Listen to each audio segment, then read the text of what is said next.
Sebelum lanjut nonton video ini, jangan lupa subscribe, like, and share ke teman-teman kalian. Halo semuanya, Assalamualaikum warahmatullahi wabarakatuh. Bagaimana kabar kalian hari ini? Semoga tetap sehat dan juga tetap semangat untuk belajar. Nah, pada kesempatan kali ini kita masih belajar di subtema 1, tema 7 tentang peristiwa dalam kehidupan dan juga peristiwa kebangsaan masa penjajahan. Kesempatan kali ini kita akan belajar mengenai beberapa hal yang akan kita pelajari. Yang pertama yaitu tentang wujud benda dan perubahan wujud benda. Yang kedua adalah tentang budaya dan kebudayaan atau ragam budaya Indonesia. Yang ketiga adalah tentang teks narasi. Nah, sebelum kita mulai pembelajaran pada kesempatan kali ini, mari kita buka pembelajaran kali ini dengan membaca basmalah bersama. Bismillahirrahmanirrahim. Nah, langsung saja kita mulai belajar mengenai wujud benda dan juga perubahan wujud benda. Kalian bisa buka buku paket kalian halaman 10. Nah, di situ kita bisa membaca benda adalah segala sesuatu yang memiliki massa dan menempati ruangan. Massa adalah jumlah materi yang dikandung suatu benda. Nah, massa suatu benda dapat diketahui dengan menimbangnya atau berat benda ya. Suatu yang bisa digunakan untuk menyatakan massa suatu benda adalah kilogram atau gram. Kalian sudah belajar mengenai hal itu. Benda yang menempati ruang juga dapat diukur volumenya. Volume adalah besarnya ruangan yang ditempati oleh suatu benda. Suatu yang biasanya digunakan untuk menyatakan volume suatu benda adalah liter atau mililiter. Nah, seperti yang sudah kalian ketahui bahwasanya benda itu wujud benda dikelompokkan menjadi beberapa. Yang pertama adalah benda padat dan benda cair dan juga benda gas atau 3 wujud benda. Kalian sudah tahu. Nah, apa saja contohnya? Contohnya banyak sekali ya. Benda padat itu misalkan baju, sendok, jam tangan, lalu meja, kursi dan lain sebagainya. Contoh benda cair kalian sudah paham, kecap, bensin, oli, susu dan lain sebagainya. Contoh benda gas itu ada beberapa, yaitu udara, uap air dan asap. Nah, apa saja sifat-sifat dari beberapa benda tersebut? Mari kita simak teks berikut. Nah, sifat-sifat benda padat yang pertama adalah memiliki bentuk dan volume yang tetap. Maksudnya apa? Maksudnya setiap benda itu seperti plastisin ya di gambar. Plastisin ini mau dibentuk, mau dipotong, mau dipukul, mau ditarik, benda tersebut tidak berubah volumenya dan juga bentuknya masih tetap seperti itu ya, jadi tidak akan berubah. Lalu benda padat ini memiliki sifat dapat diraba, jadi benda-benda yang bisa diraba, disentuh itu bisa dikatakan benda padat. Lalu sifat benda cair ya, ada beberapa ini. Yang pertama, memiliki bentuk yang berubah-ubah. Nah, bentuk benda cair ini berubah-ubah sesuai dengan tempatnya atau wadahnya. Nah, kalian bisa lihat seperti gambar di samping. Nah, kalian tahu ya air mineral. Nah, air mineral itu atau minuman-minuman dalam kemasan botol itu kan berbentuk macam-macam. Nah, maka benda cair yang ada di dalamnya itu mengikuti bentuk-bentuk wadahnya. Itu sifat benda cair yang pertama, memiliki bentuk yang berubah-ubah. Yang kedua, benda cair ini mengalir dari tempat tinggi ke tempat yang rendah. Nah, ini coba kalian buktikan ya. Air tidak akan bisa naik ke atas ya, pasti dia akan jatuh ke bawah. Jadi dia mengalir dari tempat yang tinggi ke tempat yang rendah. 3, dapat melarutkan benda. Nah, contohnya benda cair itu seperti gambar di samping, yaitu air dapat melarutkan gula atau gula ini akan bercampur dengan air. Lalu yang keempat, permukaan benda cair yang tenang selalu datar ya. Jadi benda-benda cair itu jika tenang dia akan selalu datar, tidak akan bergelombang, tidak akan miring gitu ya, karena dia bersifatnya cair seperti itu. Lalu yang kelima, benda cair ini dapat meresap melalui celah-celah kecil. Nah, benda cair ini meresap melalui celah-celah kecil. Kalian bisa melihat atau kalian bisa praktekkan di rumah. Itu jika baju kalian itu dicelupkan salah satu sisinya, misalkan ujung baju kalian celupkan di ember, maka lama-kelamaan nanti baju kalian akan basah karena air akan meresap melalui celah-celah kecil di sela-sela baju kalian. Nah, itu adalah beberapa sifat dari benda cair. Lalu yang ketiga yaitu sifat-sifat benda gas. Yang pertama, benda gas ini tidak dapat dilihat tetapi dapat dirasakan dan menempati ruangan ya.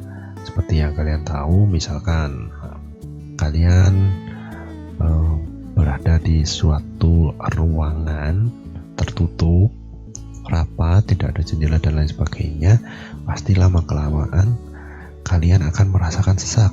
Nah, berarti di dalam ruangan itu oksigen atau gas itu sangat sedikit dan selalu berkurang. Nah, kalau kita keluar dari ruangan tersebut, maka gas itu kita bisa menghirup udara dengan segar dan leluasa. Nah, itu sifat benda gas ya, tidak dapat dilihat tetapi dapat dirasakan dan menempati suatu ruangan.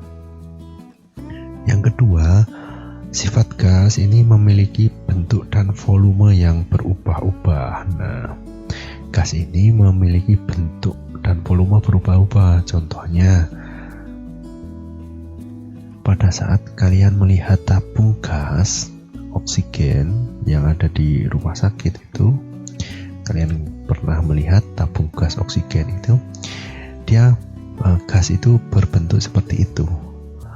Nah, dia berbentuk seperti tempat gasnya, dan volumenya yang berubah-ubah.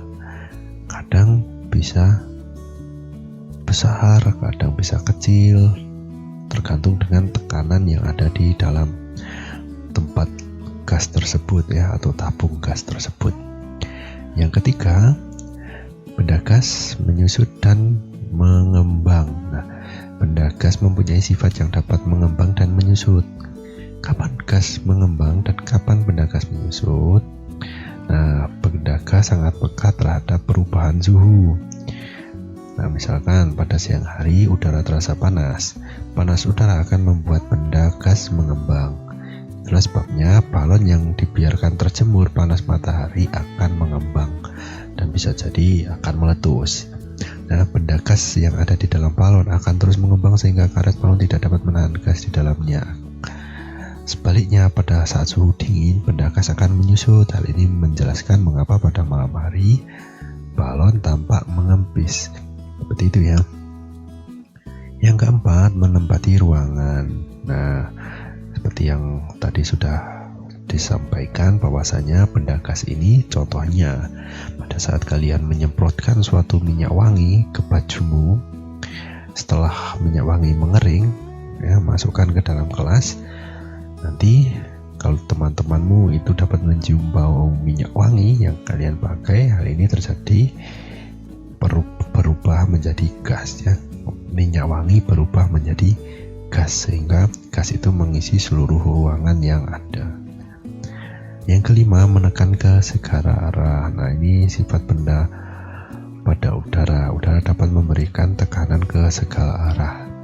Sifat benda gas tersebut dapat dilihat ketika kita meniup balonnya. Jadi pada saat kita meniup balon semakin besar, nah itu menandakan bahwasanya gas atau udara itu dapat menekan ke segala arah. Seperti itu. Nah, itu adalah beberapa wujud benda dan juga sifat-sifat dari benda tersebut. disebut ya, ada 3, yaitu benda padat, benda cair, dan juga benda gas. Nah, lalu setelah kalian dapat mengetahui mengenai benda-benda atau wujud benda dan juga sifat-sifat dari benda tersebut, kita akan belajar mengenai perubahan wujud benda. Nah, kalian bisa buka halaman 48 di buku paket kalian. Nah, di situ ada beberapa peristiwa perubahan wujud benda. Nah, perubahan wujud benda itu dapat kalian baca atau kalian simak sebagai berikut. Yang pertama, perubahan wujud benda padat menjadi cair. Itu disebut mencair atau melebur. Ya, dari padat lalu mencair. Yang kedua, yaitu benda cair menjadi padat atau membeku ya. Ya, air menjadi padat atau keras, itu namanya membeku. Yang ketiga, benda cair menjadi gas ya. Ada air lalu dia akan menguap ya. Itu namanya perubahan benda cair menjadi gas, itu disebut menguap. Lalu wujud benda gas menjadi cair, itu disebut mengembun. Yang kelima, perubahan wujud dari padat menjadi gas, itu disebut menyublim. Lalu yang keenam, itu perubahan wujud dari gas menjadi padat disebut menghablur. Nah, bagaimana untuk memahami ini? Kalian bisa lihat di diagram di halaman 49. Nah, di situ ada gambar ya. Nah, di situ kalian bisa memahami. Dan juga mari kita simak penjelasan berikut ini. Yang pertama, mencair atau melebur. Contohnya, peristiwanya apa? Nah, contoh peristiwanya kalian juga sudah tahu ya. Pada saat kalian minum es atau makan es krim, ya, lama-kelamaan es krim akan mencair ya. Nah, ini itu menjadi lembek. Nah, ini disebut mencair ya, karena es berubah mencair karena perubahan suhu di sekitarnya. Seperti itu. Yang kedua, membeku. Nah, kalian juga sudah tahu dan sudah paham, apalagi di rumah jika kalian sering minum es, pasti tahu ya bahwa es itu berasal dari benda cair yang dipadatkan atau dibekukan. Yang ketiga, menguap. Seperti gambar di samping. Nah, kalian pada saat kalian merebus air ya di ceret ya atau ketel ya, itu air lama-kelamaan akan menguap ya, ada asap keluar itu menguap. Nah, kalau kalian perhatikan itu jika didiamkan air dalam ketel itu akan habis. Nah, kenapa bisa habis? Karena dia menguap menjadi uap. Karena perubahan suhu yang panas, dia akan menguap menjadi gas, itu namanya menguap ya. Dari benda berwujud cair menjadi gas. Lalu yang keempat, yaitu mengembun. Nah, peristiwa mengembun ini adalah perubahan dari uap air ya, menjadi air. Nah, mengembun ini bisa kalian perhatikan di gambar 1.4. Nah, pada saat kalian membuat minuman panas ya, bisa teh, kopi, atau yang lainnya, lalu kalian tutup menggunakan tutup gelas, lalu kalian diamkan selama beberapa menit, lalu tutup gelas kalian buka. Nah, di dalam tutup gelas itu ada air. Nah, itu namanya mengembun. Nah, dari gas panas uap air yang ada di minuman kalian nempel di tutup gelas dan menjadi air. Nah, itu namanya mengembun ya, karena gasnya mengalami pendinginan. Dan masih banyak lagi ya proses pengembunan. Misalkan di saat cuaca sedang dingin, sangat dingin, lalu tiba-tiba kaca jendela yang ada di rumah kalian itu basah, atau mungkin tembok di rumah kalian itu basah karena suhu udara yang sangat dingin. Nah, itu disebut mengembun. Lalu menyublim. Nah, menyublim ini dari benda padat ke gas. Nah, ini bisa kalian lihat, contohnya adalah camper ya, atau pewangi pakaian. Nah, kapur barus ya. Nah, ini dari benda kecil yang padat kan, kalian diamkan aja lama-lama habis atau hilang.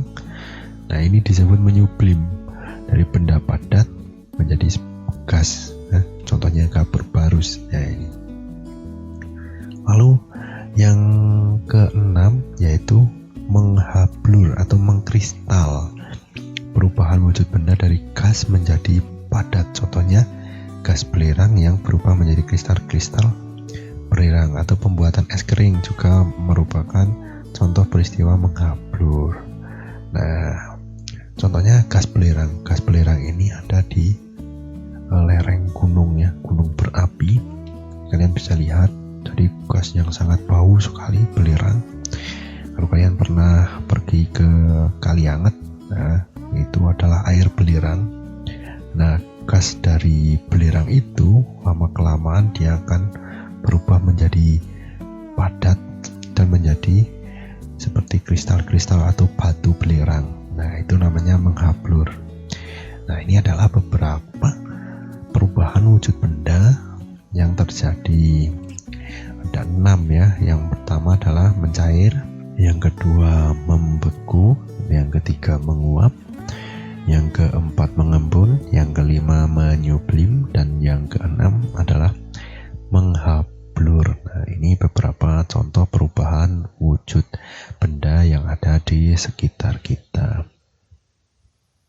Nah, yang selanjutnya kita akan belajar mengenai budaya dan ragam budaya di Indonesia. Kalian bisa buka buku paket kalian halaman 30. Nah, di halaman 30 ini disajikan beberapa gambar. Nah, dahulu rempah-rempah menjadi daya tarik bangsa Eropa untuk datang ke Nusantara ya. Bangsa Eropa datang ke Indonesia ini karena rempah-rempah yang mencari rempah-rempah. Nah, namun berbeda dengan sekarang, bangsa Eropa dan Amerika atau yang lainnya itu datang ke Indonesia untuk menikmati keindahan alam dan juga kebudayaan yang ada di Indonesia. Nah, Indonesia ini merupakan negara yang mempunyai keragaman budaya yang sangat banyak ya. Bahkan hampir beribu-ribu kebudayaan yang ada di Indonesia dan juga beratus-ratus bahasa daerah yang ada di Indonesia. Nah, kata budaya ini berasal dari bahasa Sangsekerta ya, yaitu budaya, yang berarti budi atau akal. Nah, budaya adalah segala sesuatu yang dipelajari, dialami, dan diwariskan bersama secara sosial yang melahirkan makna pandangan hidup yang akan memengaruhi sikap dan tingkah laku para anggota masyarakat. Nah, ini budaya. Jadi budaya itu mempengaruhi cara kita berpikir, ya, cara hidup kita, dan lain sebagainya. Wujud kebudayaan bisa dilihat dari beberapa hal, yaitu sebagai berikut. Yang pertama, sistem budaya, contohnya gagasan, norma, nilai, peraturan, dan sebagainya. Nah, contohnya yaitu ada upacara-upacara adat ya. Ini adalah salah satu nilai-nilai ya, atau norma-norma atau gagasan-gagasan yang ada di masyarakat kita. Yang kedua yaitu sistem sosial kemasyarakatan, yaitu contohnya aktivitas manusia bergaul dan berinteraksi berdasarkan adat dan kebiasaan. Nah, ini contohnya yaitu gotong royong. Ya, ini adalah sistem sosial kemasyarakatan. Kalau ada orang meninggal, pasti tetangga-tetangga sebelah itu membantu proses jenazah, membantu menggali liang lahatnya secara bergotong royong dan lain sebagainya. Pada saat membangun rumah, pada saat pindah rumah dan lain sebagainya. Itu adalah sistem sosial. Yang ketiga yaitu kebendaan. Contohnya ini adalah warisan ya, warisan budaya. Contohnya candi, wayang, perahu pinisi, dan sebagainya yang merupakan bukti dari sebuah budaya atau peradaban. Nah, ini adalah beberapa wujud dari kebudayaan ya. Jadi budaya itu adalah suatu hal yang dapat kita pelajari, kita alami sendiri di masyarakat, di tempat lingkungan kalian, dan juga diwariskan dari turun-temurun ya, dari kakek nenek, lalu ke anak, bapak, ibu, lalu ke kita, lalu ke seterusnya ya. Itu adalah sebuah budaya. Nah, karena Indonesia ini adalah suatu negara yang berbudaya atau kebudayaannya sangat kompleks atau banyak, maka ada beberapa hal atau hal-hal yang berbeda ya. Nah, perbedaan-perbedaan ini disebut dengan keanekaragaman. Nah, kalian bisa buka buku paket kalian halaman 40. Nah, karena keberagaman ini, keberagaman budaya ini, maka terjadi juga keberagaman yang lain, atau perbedaan-perbedaan yang lain. Yang pertama, adanya keberagaman agama dan keberagaman suku bangsa. Nah, ini juga berpengaruh terhadap keberagaman budaya yang ada di Indonesia. Oke, yang pertama, keberagaman agama di Indonesia. Jadi, keberagaman agama di Indonesia ini dilatar belakangi oleh letak geografis Indonesia. Nah, letak geografis Indonesia ini terletak di jalur perdagangan internasional dan kekayaan alam yang melimpah, sehingga pedagang asing itu banyak yang datang ke Indonesia. Nah, selain berdagang, para pedagang ini juga menyebarkan agama ya. Jadi ada beberapa agama yang ada di Indonesia. Yang pertama adalah agama Buddha, lalu agama Hindu. Ini dibawa ke Indonesia oleh bangsa India yang telah lama berdagang dengan Indonesia. Lalu menyusul para pedagang dari Persia dan Gujarat. Nah, ini yang menyebarkan agama Islam ya. Di Persia itu adalah daerah-daerah sekitar Turki dan lain sebelah timur. Lalu yang ketiga yaitu kedatangan bangsa Eropa. Nah, bangsa Eropa ini membawa agama Katolik dan Kristen, sedangkan pedagang Tiongkok atau Cina ini menyebarkan agama Konghucu. Nah, berbagai agama ini diterima oleh bangsa Indonesia karena sebelumnya masyarakat sudah mengenal kepercayaan seperti dinamisme maupun animisme, juga sifat keterbukaan masyarakat Indonesia terhadap budaya lain, seperti itu. Sifat-sifat yang sangat ramah oleh bangsa Indonesia dan juga menerima keterbukaan dari bangsa lain, maka ini yang menyebabkan keberagaman agama yang ada di Indonesia. Yang kedua yaitu keberagaman suku bangsa. Nah, ini adalah ciri khas dari wilayah negara Kesatuan Republik Indonesia yang sangat luas dan juga berbagai atau dipisahkan oleh lautan sehingga membentuk beberapa pulau-pulau kecil, besar maupun kecil, itu mempunyai suku bangsa. Nah, menurut penelitian Badan Statistik atau BPS yang dilakukan tahun 2010 kemarin, di Indonesia ini terdapat 1128 suku bangsa. Nah, antara suku bangsa memiliki perbedaan, salah satunya adalah perbedaan fisik ya. Jadi ciri-ciri fisik. Yang pertama, ras Papua Melanesia, ya ini mempunyai ciri kulit hitam, rambut keriting, badan kekar, hidung mancung, dan bibir tebal. Ini banyak terdapat di Pulau Papua dan Kepulauan Aru yang terkenal dengan sebutan suku Tapiro. Suku Tapiro ini memiliki atau mempunyai ciri-ciri yang sama dengan suku Aeta di Filipina dan suku Semang di Malaysia. Yang kedua yaitu ras Wedoid. Nah, ras Wedoid ini mempunyai ciri antara lain perawakannya kecil, rambut berombak ya, jadi berombak dan keriting itu agak berbeda, dan kulit sawo matang. Suku bangsa di Indonesia ini termasuk ras Wedoid, yaitu suku Toala di Semenanjung barat daya Sulawesi, suku Tomuna di Pulau Muna, suku Gayo di sekitar Danau Toba, suku Kubu di Jambi, suku Sakai di Siak, dan suku Tomuna di Kepulauan Mentawai. Nah, ini ras Huidoid dengan ciri-ciri yang sudah disebutkan. Yang ketiga yaitu ras Melayu tua atau Proto Melayu. Nah, ras Melayu tua adalah ras yang dianggap sebagai nenek moyang bangsa Indonesia. Mereka berasal dari dataran atau daratan Asia atau tempatnya Yunan Asia Utara. Mereka yang datang merupakan ras Melayu Mongoloid yang mempunyai ciri-ciri rambut ikal atau lurus, muka bulat, kulit sawo matang, badan tinggi ramping, hidung sedang atau lebar, kebudayaan masih asli, menganut paham animisme dan dinamisme, dan membawa kebudayaan zaman batu muda. Ini adalah beberapa suku, ciri-ciri suku ras Melayu tua.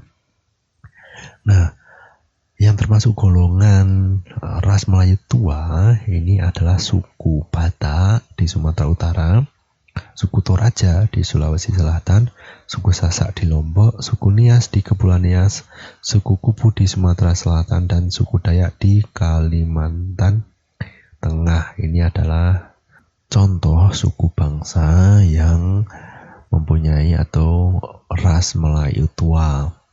Lalu ras Melayu muda. Nah, ras Melayu muda ini contoh ciri fisiknya hampir sama dengan ras Melayu tua. Hanya saja kedatangannya ke Nusantara itu setelah ras Melayu tua. Jadi ras Melayu muda ini datang setelah ras Melayu tua. Perawakannya atau ciri-ciri fisiknya sama, hampir sama ya. Lalu suku bangsanya apa aja yang termasuk ras Melayu muda? Yang pertama adalah suku Jawa. Nah, ini suku Jawa kita ini termasuk dengan ras Melayu muda. Lalu suku Abli, suku Madura di Jawa Timur, suku Banjar di Kalimantan Selatan, suku Aceh di Aceh ya, suku Minangkabau di Sumatera Barat, dan suku Bugis di Sulawesi Selatan. Nah, itu adalah beberapa contoh ras Melayu muda. Lalu ada yang kelima adalah ras lain-lain. Nah, ras lain-lain ini adalah orang-orang atau ras-ras yang berada di Indonesia selain bangsa-bangsa yang sudah menempati atau ras-ras yang sudah menempati Indonesia sebelumnya. Yang pertama, ini ada ras orang Tionghoa ya, atau orang-orang keturunan Cina. Ini banyak sekali di Indonesia. Yang kedua adalah orang Jepang. Ini juga ada beberapa yang tinggal di Indonesia. Dan yang ketiga ras Korea ya, orang-orang Korea yang sebelumnya sudah ada di Indonesia. Nah, ini jadi antara Tiongkok, Jepang, Korea ini sulit dibedakan ya, karena hampir-hampir mirip. Yang keempat yaitu ras Arab. Nah, jadi orang-orang pedagang-pedagang Arab yang tinggal di Indonesia ini juga banyak sekali. Yang kelima yaitu orang Pakistan dan India. Nah, orang-orang ini atau ras-ras ini menempati negara Indonesia atau Nusantara ini bahkan sudah dari dulu ya. Lalu orang-orang Tiongkok, Jepang, dan Korea ini merupakan kelompok ras Mongoloid Induk atau Asiatik Mongoloid. Sedangkan orang-orang Arab, Pakistan, dan India ini merupakan kelompok ras Kaukasoid. Nah, semua ras yang tinggal di Indonesia ini membuat Indonesia menjadi majemuk ya, atau beraneka ragam budaya, suku bangsa, dan agama. Nah, ini tugas kita sebagai masyarakat yang ada di Indonesia dengan beraneka ragam suku budaya agama ini harusnya kita saling menghargai dan juga tidak saling membenci ataupun mengejek. Nah, itu tadi adalah beberapa budaya dan juga keanekaragaman budaya yang ada di Indonesia. Semoga bisa kalian pahami dan juga kalian ambil manfaatnya. Nah, setelah kalian belajar mengenai benda dan perubahan wujud benda dan juga keanekaragaman budaya, Sekarang kita akan belajar mengenai teks narasi. Nah, di halaman 37 ini adalah bacaan tentang teks narasi. Nah, teks narasi adalah suatu karangan fiksi atau non-fiksi yang menyajikan serangkaian peristiwa atau kejadian dan disusun secara kronologis sesuai dengan urutan waktunya. Nah, teks narasi dapat dijumpai dalam berbagai karya tulis maupun teks umum seperti cerpen, novel, biografi, atau cerita sejarah. Nah, teks narasi ini memiliki ciri tertentu, yaitu memiliki alur cerita yang terkesan seperti suatu kronologis kejadian yang disusun secara beruntun dengan gaya bahasa seperti bercerita. Nah, beberapa ciri-ciri teks narasi antara lain adalah yang pertama, isi teks atau karangan berisi tentang cerita, kisah, dan peristiwa tertentu yang dibentuk dari beberapa susunan paragraf menggunakan gaya bahasa naratif. Nah, misalkan kalian pergi ke suatu tempat atau berlibur, lalu kalian disuruh menuliskan pengalaman kalian, itu disebut juga teks narasi. Namun, itu harus ditulis secara urut ya. Dari awal kalian berangkat, lalu sampai ke sana, lalu di sana seperti apa, lalu pulangnya bagaimana, dan lain sebagainya. Itu namanya teks narasi, disusun secara runtut dan urut berdasarkan atau berisi tentang cerita atau kisah dan peristiwa yang menarik tentunya. Yang kedua yaitu cerita yang disampaikan memiliki kronologi atau urutan cerita yang jelas, mulai dari awal cerita hingga akhir cerita. Yang ketiga, terdapat suatu peristiwa maupun konflik. Jadi misalkan kalian bercerita tentang pengalaman kalian, ini kalian ada satu konflik ya atau peristiwa. Contohnya misalkan kalian terpleset misalkan ya, atau kalian tercebur, atau kalian ketumbahan makanan atau minuman yang membuat kalian kaget, atau kalian dikagetkan dengan binatang seperti monyet, kalian dikejar-kejar monyet. Nah, itu seperti itu adalah suatu peristiwa ya atau konflik yang menarik. Yang keempat, ini memiliki unsur pembentuk ya, berupa tema. Temanya apa? Misalkan tema liburan gitu kan, atau tema lucu ya. Latar ya atau tempat. Pasti kalau sebuah cerita mesti ada tempat. Misalkan di kebun binatang, di pantai, dan lain sebagainya. Waktu. Nah, ini waktu jelas sekali ya, waktu misalkan di malam hari, sore hari, siang hari, pagi hari, dan lain sebagainya. Lalu karakter ya, atau kalian sendiri, dan sebagainya. Itu adalah beberapa ciri teks narasi ya, atau teks karangan cerita, baik fiksi maupun non-fiksi, baik yang dikarang maupun yang nyata kalian alami sendiri. Nah, itu adalah beberapa materi yang kita pelajari, termasuk dengan teks narasi ini kita pelajari. Alhamdulillah kita sudah sampai di akhir dari materi subtema 1 mengenai peristiwa kebangsaan masa penjajah, dan juga di tema 7 ya, peristiwa dalam kehidupan. Nah, itu tadi beberapa hal atau materi yang sudah kita pelajari. Semoga kalian bisa mengambil manfaatnya, kita belajar bersama, sehingga nantinya pada saat ada beberapa tugas yang harus dikerjakan, kalian juga sudah paham. Walaupun jika belum paham, kalian juga bisa putar video ini atau video-video sebelumnya. Nah, materi pada kesempatan kali ini cukup sekian. Mari kita akhiri dengan membaca hamdalah. Alhamdulillahirabbil alamin. Wassalamualaikum warahmatullahi wabarakatuh.